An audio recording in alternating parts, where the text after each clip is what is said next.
पिछले एक साल से अधिक समय से अपनी मांगों को लेकर हरियाणा और पंजाब सीमा के शंभू बॉर्डर व खनौरी बॉर्डर पर धरने पर बैठे किसानों ने फिलहाल 25 फरवरी को दिल्ली कूच का कार्यक्रम टाल दिया है।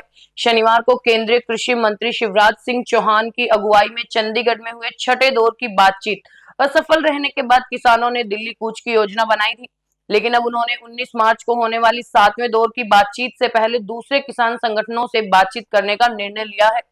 किसान नेता सरवण सिंह पंधेर ने बताया कि अब किसान संगठनों के बीच बातचीत के बाद सोमवार को अमृतसर में आगामी कार्यक्रमों का ऐलान किया जाएगा। इसके साथ ही किसान संगठन अपनी मांगों और आगे की रणनीति के बारे में जानकारी भी साझा करेंगे। कृषि मंत्री शिवराज सिंह का बयान।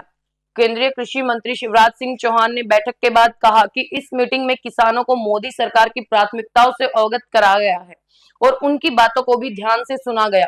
उन्होंने बताया कि किसानों और सरकार के पास अपना अपना डेटा है जिसे अब मिलाकर देखा जाएगा। किसान जत्थेबंदियों ने अपनी मांगों के समर्थन में आंकड़े पेश किए थे, जिनमें विभिन्न फसलों की खरीद मात्रा, खरीद मूल्य और बाजार मूल्य पर चर्चा हुई।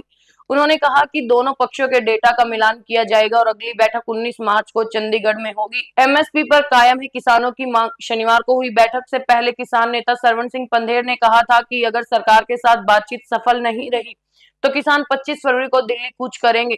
हालांकि रविवार को उन्होंने बताया कि दिल्ली कूच का कार्यक्रम फिलहाल टल गया है और अब ये कार्यक्रम 24 फरवरी को अमृतसर में होने वाली बैठक के बाद घोषित किया जाएगा।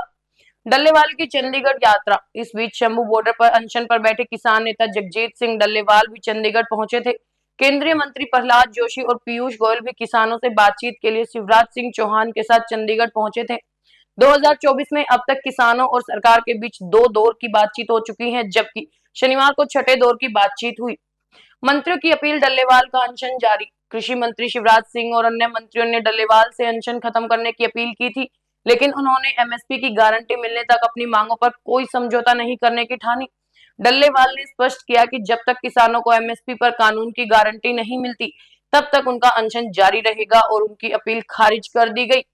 अब किसानों ने 24 फरवरी को अमृतसर में अगले कदमों की घोषणा करने का निर्णय लिया है, जिसमें अन्य संगठनों से होने वाली बातचीत के बारे में भी जानकारी दी जाएगी।